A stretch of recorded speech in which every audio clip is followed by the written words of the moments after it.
When I imagine that boy, 11 years old, watching his world burn as the Apaches carried him away, I no longer see just a victim. I see a witness to transformation. Through his eyes, we glimpse a moment when two civilizations crossed paths.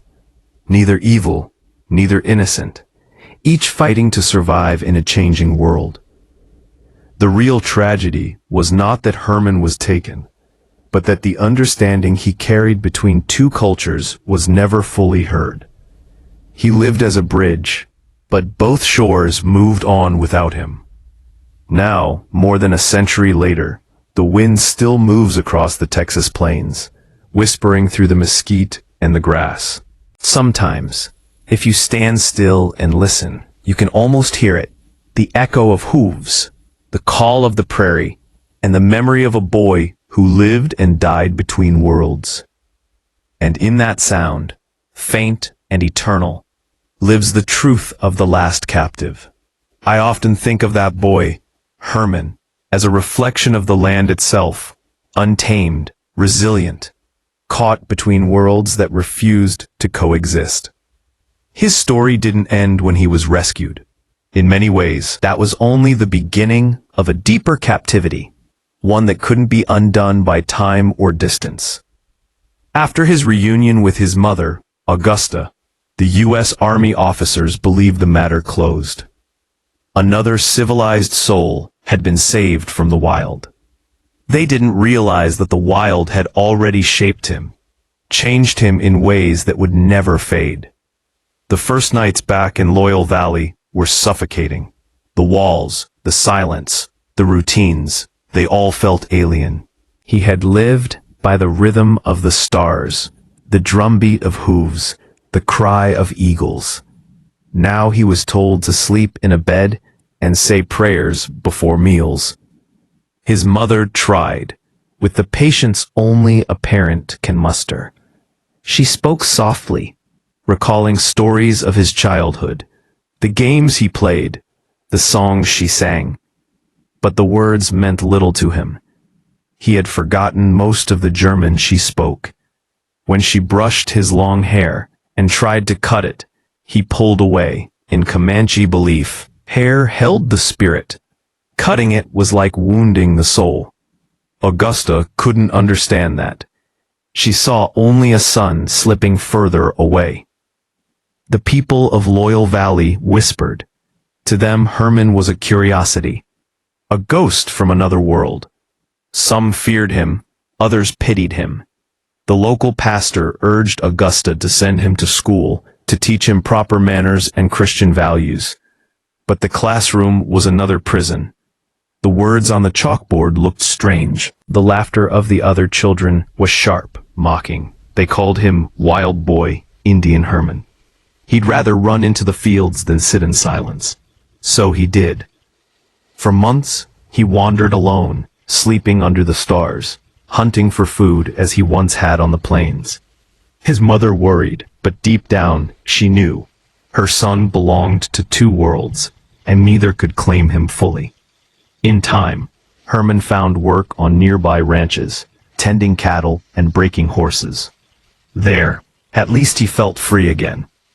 The scent of leather, the dust, the sound of hooves. They were echoes of his Comanche past. The cowhands respected his skill with horses. He could calm the wildest stallion, riding bareback as if born to it. The old ranchers said he had Indian blood in his bones, unaware of how true that really was. But even as Herman built a life, he carried ghosts with him, memories of Carnoviste, of Apache songs, of comrades lost in battle. He once said that every campfire reminded him of the flicker of faces long gone. When the wind blows, he told a friend, I hear voices in it, the ones who taught me to live. Those voices belonged to a people who were vanishing. By the 1880s, the great Comanche nation had been forced onto reservations. The buffalo, once numbering in the millions, were slaughtered almost to extinction. Hunters shot them from trains for sport, leaving their carcasses to rot. Without the buffalo, the tribes lost not only their food, but their identity. The land itself seemed to mourn. I've stood on those plains, near Fort Sill, where the last Comanche bands surrendered, and tried to imagine what it must have felt like for them. The sky still stretches forever, but the silence is heavier now. You can almost sense the memory of motion, of herds that once thundered across the horizon. It was there, years later, that Herman visited his old friends, the surviving Comanches. He was no longer young, his hair streaked with gray, his body marked by years of labor. When he entered their camp, they recognized him immediately. The laughter, the embraces, the songs. They treated him not as an outsider but as a brother returned. Among them, Herman found the peace that white society had denied him. He spoke their language easily again, joined their dances, and shared their food. They called him Herman Comanche, a title of respect. For a brief time, he was whole again. But the world was changing too fast. The reservation system, government agents, missionaries, all sought to civilize what remained of the native nations. Children were taken from their families, sent to boarding schools, where they were forbidden to speak their language or wear their traditional clothes. Kill the Indian, save the man, they called it. Herman understood that cruelty better than most. He had lived it. He began to speak publicly about his experiences, traveling to fairs and gatherings. Reporters found his story irresistible. A white boy raised by savages now returned to tell the tale. But Herman refused to play the part they wanted. He didn't condemn his captors. Instead, he defended them. The Indians, he told one newspaper in 1910, were not wild beasts. They were men who lived by rules as strict as any white man's. They fought because they had no choice. They loved their land as we love our homes. It was a rare voice of empathy in a time of prejudice. But most readers overlooked the meaning. They wanted adventure, not reflection. When the film The Last Captive was finally made decades later, Hollywood simplified his truth. They showed a boy torn between love and loyalty, painted the frontier in broad strokes of heroism and tragedy. The film's heart was in the right place, but cinema can only capture so much. The real Herman's life wasn't about glory or victory. It was about survival and understanding. He lived in an age that demanded sides. You were either civilized or savage, conqueror or conquered. Herman proved that those divisions were illusions.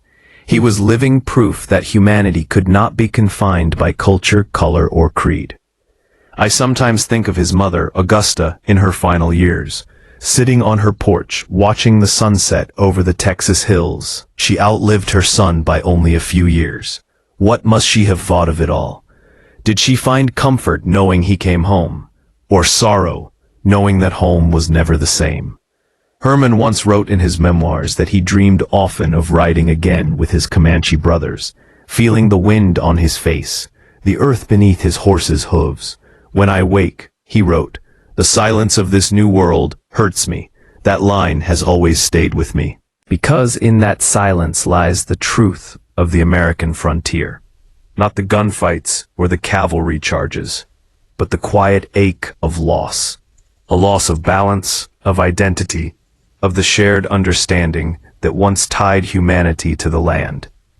We often talk about the end of the frontier, as if it were a triumph, the taming of wilderness, the march of progress. But for those who lived it, like Herman, it was something else entirely. It was the end of freedom, as nature intended it. But to remember the humanity that history often forgets. He was not a legend or a symbol. He was a boy who became a man shaped by two civilizations at war with each other, and with themselves. If there's one lesson his life leaves us, it's that empathy can outlast conquest. Understanding can bridge even the widest divide. And maybe that's what the last captive really means. Not just the last prisoner of the frontier, but the last witness to a time when the world was still wild enough to change a man completely. When the credits rolled in the 1958 film, audiences saw closure. The boy returned home, civilization triumphant. But I think Herman's real ending was quieter and far more profound. It wasn't about victory or defeat, but about acceptance of self, of history, of the strange, beautiful tension between belonging and exile. He once told a visiting writer, "I belong to both worlds and to neither." Those words could be the epitaph of the entire American frontier. When I close my eyes, I imagine him standing once more at dusk, somewhere between Loyal Valley and Fort Sill. The wind is warm, carrying the scent of mesquite. He looks out across the horizon, where the sky burns orange and purple. Maybe, in that moment, he finally feels at peace. Not as a captive, not as a Comanche, not as a white man, but as something in between, the living memory of a world that was, and a world that came after. And as long as we remember his story, the frontier never truly dies. I remember the land before fences, before the railroad tracks carved their steel lines across the prairies, and before telegraph wires carried the heartbeat of civilization westward. It was a land where silence had a sound wind moving through tall grass, coyotes calling under moonlight, and the steady rhythm of hooves echoing across open plains. That was Texas, 1,870 seconds, wild, unforgiving, and alive. The story I'm about to tell you isn't just history. It's a mirror of a time when the old world of the native tribes clashed head-on with the relentless expansion of the new, the settlers, soldiers, ranchers, and homesteaders who came west, believing they were taming wilderness, but who were, in truth, reshaping a living culture. And at the heart of this transformation was a boy, Herman Lehmann, whose life became the bridge between two worlds, and whose story would one day inspire the film The Last Captive. I've often wondered what it must have felt like for him the day everything changed. Herman was just 11 years old when the Apaches came. His family had settled near Loyal Valley, Texas, a German immigrant community that tried to make sense of the harsh land. Life was simple but fragile. Every night, families prayed that raiding parties would pass them by, but the frontier had no mercy. It was May 1870. Herman's mother, Augusta Lehmann, was hanging laundry while her children played nearby. The morning was ordinary, until the dogs began barking. Out of the distant brush came a small group of Apache warriors, silent and swift. In minutes, the peace of the Lehmann homestead shattered. They grabbed Herman and his younger brother Willie. Their mother's screams carried across the fields, echoing long after the riders disappeared into the wilderness. Herman would never forget that day. He later wrote that as the Apaches rode hard through the hills, he felt as if the earth itself had turned against him. The wind, once his friend, now whipped tears into his eyes as he clung to a saddle, terrified and helpless. That was the moment the boy from Loyal Valley began to disappear, and the captive of the Apaches was born. In those early days, captivity was a sentence of transformation. Some captives died from exhaustion or despair. Others, like Herman, adapted. The Apaches were a people of resilience, hardened by generations of struggle against both nature and invaders. They lived by movement, by the hunt, by the will to survive in a land that showed no softness. Herman's first weeks among them were brutal. He was beaten when he refused to eat raw meat, mocked when he cried, and tested constantly. But the more he resisted, the more they seemed to respect him. Over time, Herman's fear gave way to fascination. He learned their language, their humor, their rituals. He saw a world not of savages, as the settlers called them, but of warriors and families bound by tradition and pride. The Apaches believed the earth was alive. Every mountain, river, and storm had a spirit. And slowly, the boy who once prayed in German whispers began to see through their eyes. Years passed. Herman grew taller, stronger, and darker from the Sunday. His hair, once neatly trimmed, flowed past his shoulders. He hunted deer, tanned hides, and earned his place among the tribe. But fate, unpredictable as always, had another twist in store.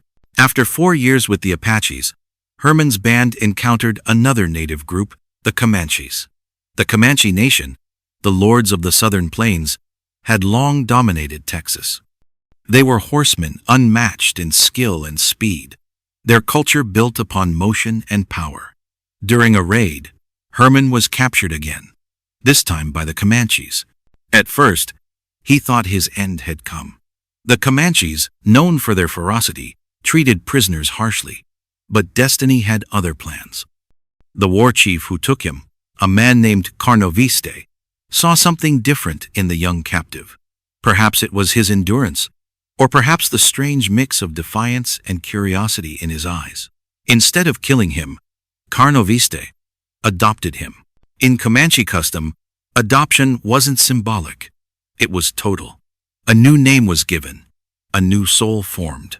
Herman became Nda, meaning white boy. Though over time, even that label faded. He became Comanche not by choice, but by rebirth. He painted his face, rode bareback across endless plains, and joined hunts and raids as an equal. The world Herman had known as a boy was fading from his memory. He no longer dreamed in German or English, but in Comanche visions. He learned that to survive the frontier, one had to live in harmony with its pulse. When he rode across the Llano Estacado, he felt not fear, but belonging. The Comanche were not simply fighters. They were philosophers of survival, guardians of a vanishing freedom. But far to the east, the frontier was closing. Railroads were pushing west, settlers multiplying, and U.S. cavalry forts sprouting like iron weeds. The great buffalo herds, lifeblood of the plains tribes, were being slaughtered by hunters for sport and profit. The balance of centuries was collapsing. Herman, though now a Comanche warrior, could not escape the tide of history. The wars between the tribes and the U.S. Army intensified. Carnoviste's band faced constant pursuit. Villages were burned. Food grew scarce. By the late 1872, the Comanche resistance was nearing its end. Herman had become a man, hardened, skilled, and known for his courage in battle. He fought not out of hatred, but loyalty to those who had become his people. Yet even as he raided frontier towns, he sometimes saw the faces of settlers frightened, desperate, and something stirred deep within him. A memory of another life, another mother, long ago crying his name. It was around this time that he began to drift, torn between two worlds. He no longer fully belonged to either. When his adopted father Carnoviste was killed, Herman felt a wound deeper than any blade could cut. He left the tribe for a time, wandering the plains alone. It was during this solitude that he was captured again, this time by the U.S. cavalry. When they brought him in, they didn't see a German settler's son. They saw a Comanche warrior, bare-chested, scarred, with hair flowing to his waist and eyes that spoke of wilderness. The soldiers were cautious, unsure what to make of him. He spoke broken English, mixed with Comanche and Apache. He claimed no allegiance. It took weeks before anyone realized who he truly was. A German interpreter overheard him mention his birth name, Herman, and soon word spread. Could this be Augusta Lehmann's lost son, taken by Apaches nearly a decade earlier? The army sent for her. When Augusta arrived at the fort, she trembled as she saw him. The boy she had lost was now a stranger. His posture, his speech, his eyes, everything had changed. Herman stood silent, expressionless, uncertain whether this woman was his past or his ghost. But when she began to cry, calling his childhood name again and again, something within him broke. The wild warrior fell to his knees. The two worlds collided in tears and silence. Yet reunion did not mean peace. Returning to white society was harder than captivity itself. Herman could not adapt. The world he'd left behind was foreign now, its rules, its religion, its pace. He had been shaped by the rhythm of the land, and civilization felt like a cage. People whispered when he passed. Some called him savage, others, curiosity. He tried to farm, to work, to live as they did, but the spirit of the plains still called. He once said, "I have two minds, one white and one Indian, and both trouble me." It was the burden of every captive who lived between worlds. For the rest of his life, Herman would walk that line, never fully belonging to either side. When The Last Captive was made in 1958, Hollywood turned his story into myth. The film portrayed the drama, the conflict, the romance of the frontier. But behind the silver screen lay a truth far more haunting. The real frontier was not a battle between good and evil, but between understanding and fear. As I tell his story, I can't help but reflect on what his life means today. Herman Lehmann's journey wasn't just about captivity, it was about identity. He saw humanity from both sides of the divide. He learned that the line between civilized and savage is drawn by perspective, not truth. The closing of the American frontier was more than a geographical shift. It was a spiritual one. When the buffalo vanished and the last Comanche laid down his arms, an entire way of life disappeared. Herman had witnessed the end of a world. In his later years, he became something of a living relic. Historians sought him out. Reporters printed his stories. Children stared, half in awe, half in confusion. He would speak softly, telling them about the old days, about the Apache camps, the buffalo hunts, the battles. Sometimes, when the sun was low, he would step outside and face west, where the sky burned like an ember. Perhaps he was listening to the echo of hooves that once carried him across that vast, untamed sea of grass. He died in 1932, long after the last free Comanche had passed. The frontier he once rode across was now fenced, farmed, and civilized. But his story endured, passed down through generations, retold in books, classrooms, and film. And yet, every time I revisit his tale, I find myself haunted by a single question. What is captivity? Is it the loss of freedom or the loss of belonging? Herman was taken by the Apaches, yet found freedom in their world. He was freed by his own people, yet became captive again to a society that could not understand the man he had become. That is the paradox of the frontier, the place where freedom and confinement exist side by side. It's why his story matters. It's why The Last Captive resonates even today.